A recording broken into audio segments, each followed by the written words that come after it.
What is going on, guys? Back with another crypto video today.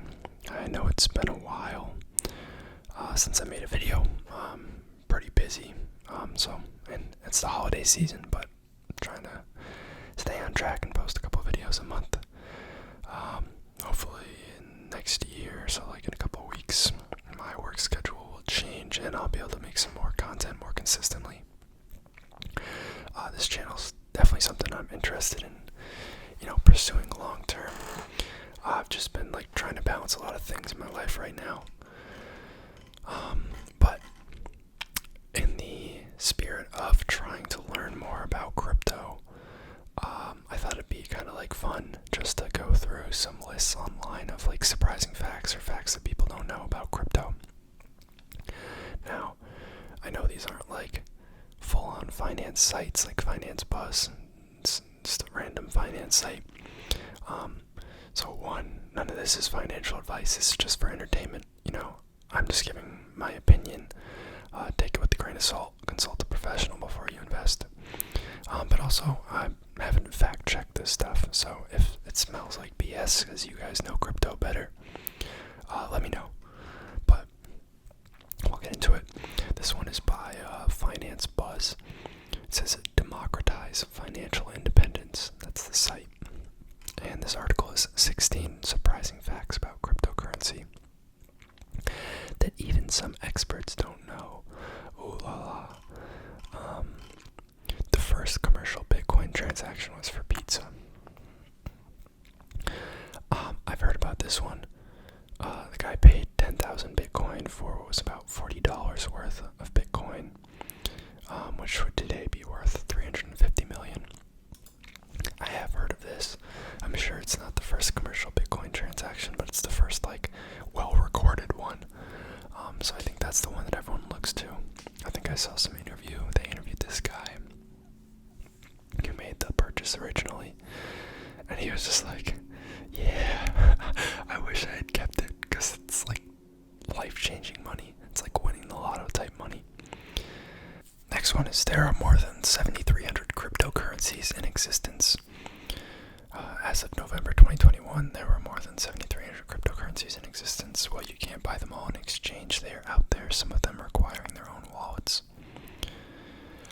Yeah, I've kind of talked about this before. There's too many out there that, obviously all of them are not going to last. So some of the money that people have in these, random ones, the bottom, let's say, the bottom 7,000, probably will never amount to something. Maybe 1 in 100 will actually stick around and become something. But if I had to guess, I think most of them will die out or just go to zero, or basically zero. You can see here they say the top 20 coins account for about 86% of the cryptocurrency market. Makes sense. That's kind of how it ends up being with everything. It's the Pareto rule, the 80-20 rule. 20% of your most productive assets will comprise about 80% of the results. Obviously it's a rough number, and the 20 out of 7,300 here is much less than 20%. But basically, it's just reasoning that the majority of your creative output results from a statistically small number of original assets. I think the technical rule is the square root. Let me know if you guys have heard of this. Square root of 7,300, about 85. So the perfect rule for Pareto's law would be 85 coins represent 80% of the market cap. So it's actually not off by a crazy amount when you look at how big this number is. But if you look at the stock market, that's similar case. You have a couple major conglomerates that make up the large majority of the market cap of say the S&P 500. Just something to look into if you guys are interested. Total number of Bitcoins is limited. This is honestly a joke of a bullet. The experts don't even know, right? Experts don't even know there's a finite amount of Bitcoin. That's just a joke. We're going to skip that one. One man wants to excavate a landfill to get his digital wallet back. this story, a guy threw out his hard drive that had 7,500 bitcoins on it. And he's now looking for the drive. I think he actually partnered with a company who's getting, who will have claim on, half of the bitcoins if he ever finds it. But that's probably a lost cause. This one's also a joke. CryptoKitties is the first blockchain game. I guess they're talking about the NFT breedability of the CryptoKitties. I don't believe that's one of the first blockchain games. I feel like there was online gambling was one of the first main uses for Bitcoin back in the day. In terms of games, this is definitely way more recent, so I think that's kind of bullcrap.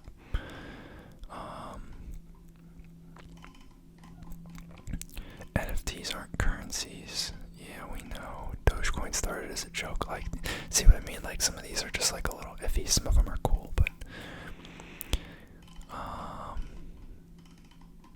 China used to account for about 65% of cryptocurrency mining. I didn't know the exact number, but I knew they had the majority, or they used to. But now their hash rate has basically fallen to zero because of the bans that were implemented in the middle of this year. Some researchers believe covert mining is still occurring, masked by the use of virtual private networks. I could see it.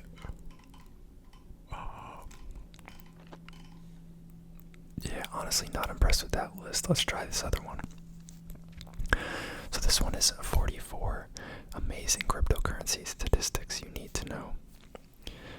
And this is by Tech Jury, which is another blog.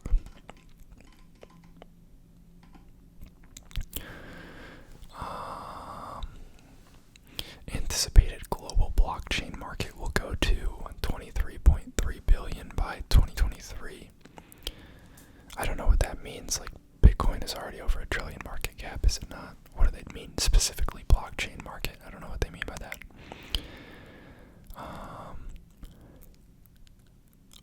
Between 2012 and 2020, Bitcoin has gained 193,693.36%. Yep. That's why those guys that lost their Bitcoin early on in the last list are dying to get their hands back on them.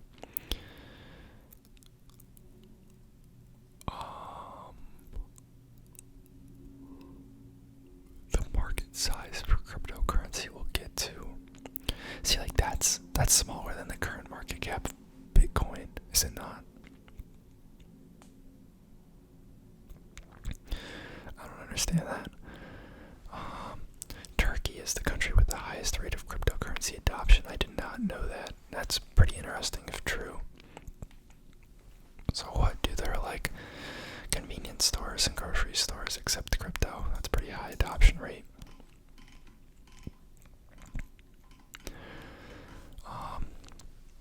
A post on Bitcoin surfaces on social media every 3 seconds. That's pretty neat. There are 28,866 social media posts on Bitcoin posted online daily. That is about 20 posts per minute. Yeah, and I'm sure a lot of that is spam or scammers. Bitcoin is up 66% this year at the time that they wrote it. I don't know what the exact percentage lies at now, but it's definitely doing pretty decent, if I had to guess. Tether was the biggest cryptocurrency by 24-hour volume, I guess. I've heard some conspiracy about Tether that it's not actually backed 1-to-1 with USD. I think it's a little sus that they don't have larger transparency around Tether. I think there's other stable coins that do a better job of it from what I've heard in terms of transparency, but I think Tether is still the biggest stable coin to USD, for USD. There was 667 million new crypto malwares by March 2020. That is a lot.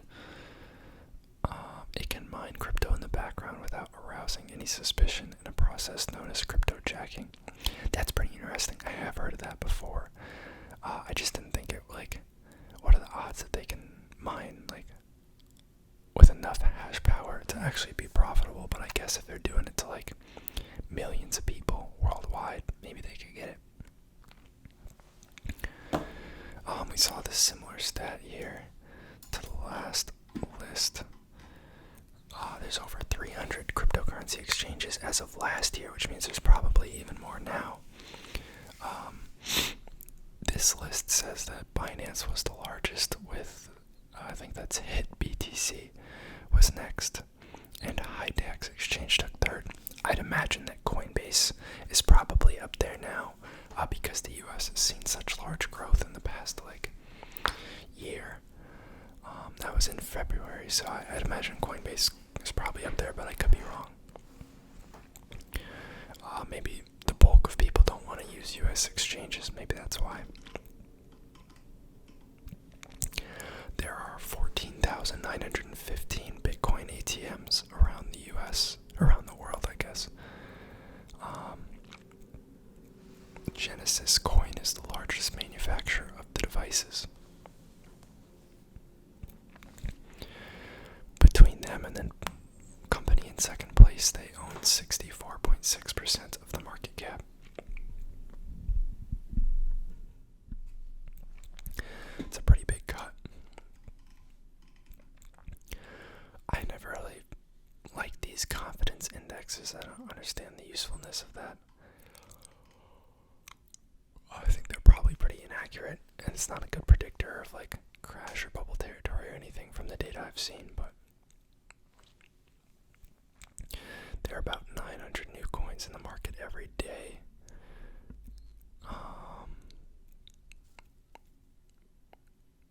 900 new Bitcoins. I assume they're talking about just Bitcoins. That number would be way too low to include all of their cryptos.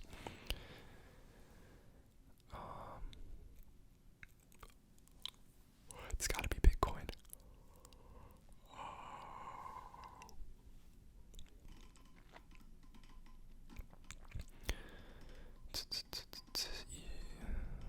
Facebook's Libra coin, I remember that. I think that has kind of died. I don't know where they're at with that right now. That'd be something interesting to look at.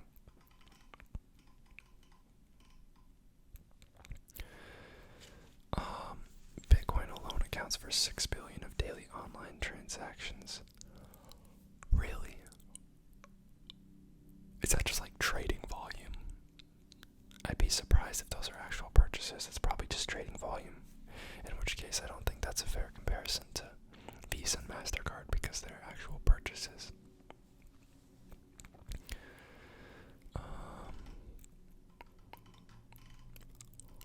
65% of cryptocurrency users are Bitcoin owners. I'm actually surprised it's not a little higher, but I guess that kind of makes sense because a lot of people probably think that they've missed the boat on Bitcoin and they need to be into the altcoins. So I guess I could understand that number. 68 million wallet users, and that was in February of 2021, which means that there's probably, 75 million and up now, if not more. Decentralized financing. Europe seeing blockchain funding. Supposedly Bitcoin, or no, not just Bitcoin, blockchain will save banks $27 billion by 2030.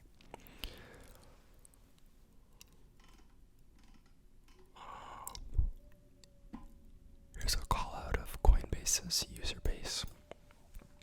As of Q4 2020, I'm sure this is higher now because they've had a pretty popular year. Especially with, Coinbase Earn and all the ads they run on YouTube.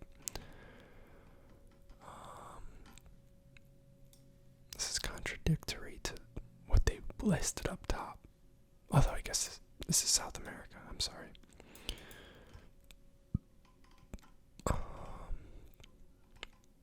So I guess crypto owners owners in the UK are more likely to have Bitcoin in their portfolio than the US. Interesting.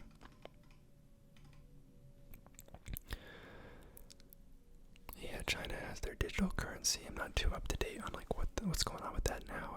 If they left it up or if they're tweaking it or anything.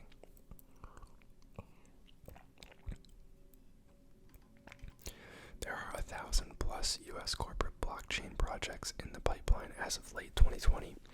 About 14% of them were already in the process or were awaiting production. U.S. has the highest number of token sales.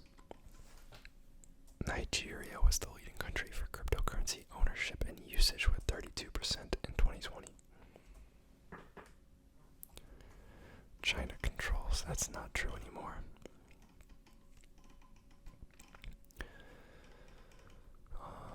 Again, I don't understand what this means. That's like outside of crypto. Yeah, they must just be talking about blockchain related tech with these without like dealing with crypto specifically.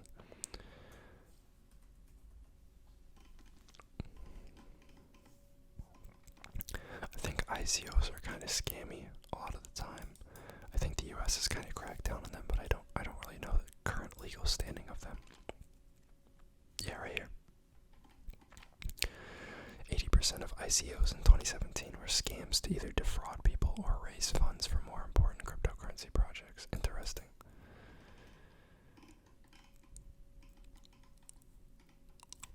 That's a pretty low compound aggregate growth rate for crypto, to be honest. 3.5% is barely keeping up with inflation.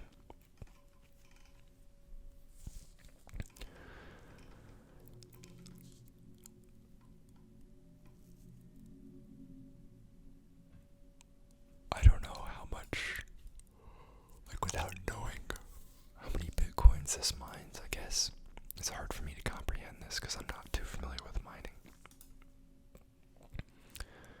Oh, right here. Lol.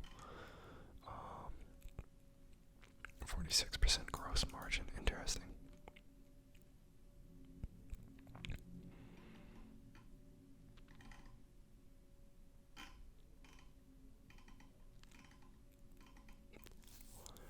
Takes an average of 10 minutes to verify a Bitcoin transaction. Yeah, each block.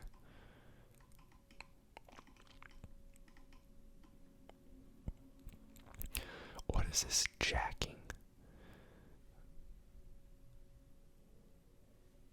If you go by the graph, it's worth pausing. I don't understand. Lost to what? How are they stealing it? What does jacking mean?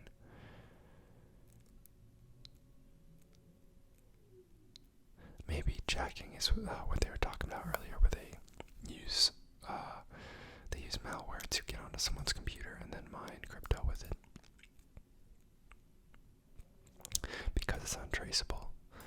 That's probably what they're talking about.